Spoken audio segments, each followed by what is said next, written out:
Well, I don't have, I've always believed in one principle in life, that never comment on other people's comments,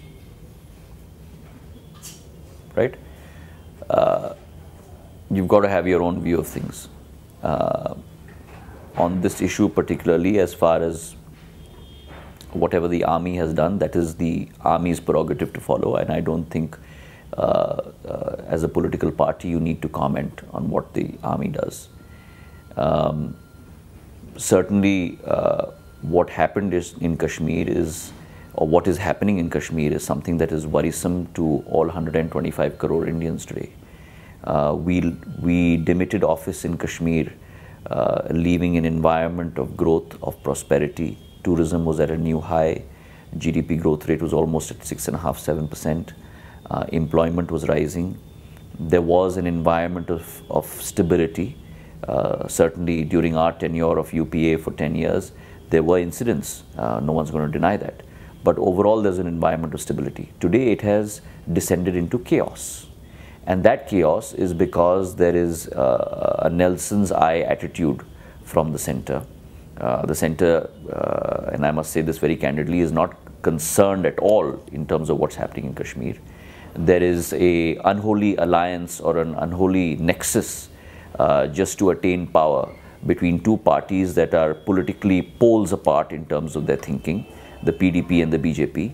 On this instance and on multiple instances, you have found them speaking in different voices.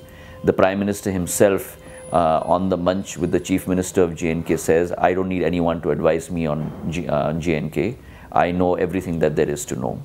And vis-a-vis Pakistan, you have a completely mixed up and confused approach. As I mentioned earlier, sometimes you're doing sari shawl diplomacy and you're flying of all places from Afghanistan straight into Pakistan to attend the marriage of Nawaz Sharif's granddaughter. On the other hand, you're issuing veiled threats to Pakistan. Before the elections, you were saying that Pakistan ko unki hi zaban mein hame jawab dena chahiye. So we have no idea where you're going. Pathankot incident happens, you call of all people members of the ISI to come and inspect what's happening there. It's a very confused, bemuddled and non-strategic approach vis-a-vis Pakistan. And I think the same is vis-a-vis Kashmir. You go there to inaugurate the largest tunnel, which was a project that was started by us. You please tell us that in their track record of 3 years, the question that I posed to them, what is it that they have done in this country?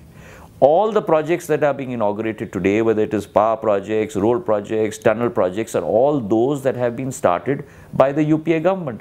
All the schemes that are being followed today in this country are all schemes that were started by the UPA government.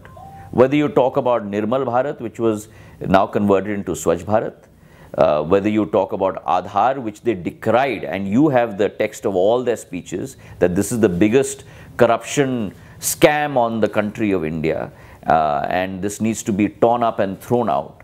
And now you are virtually endorsing Aadhaar and mixing that up with the PAN card and everything else across every DBT product. Whether you talk about the Rajiv Gandhi Gramin Vidyutikaran Yojana, which has become the Deen Dayal Upadhyay Yojana, whether you talk about Accelerated Irrigation Benefit Program, which has now become the Pradhan Mantri Krishi Sinchai Yojana. The Planning Commission has been converted into the Niti Aayog, which is an expert now at coming up with bumper lotteries and prize giving sort of gimmicks. So I don't understand what they're talking about when they're talking about building a new India. It's not going to be built by acronyms like Stand Up India, Digital India, Make in India. I mean, it is literally a travesty which is being put on our country. You look at unemployment, 56,000 jobs are being laid off by 7 companies in the IT sector.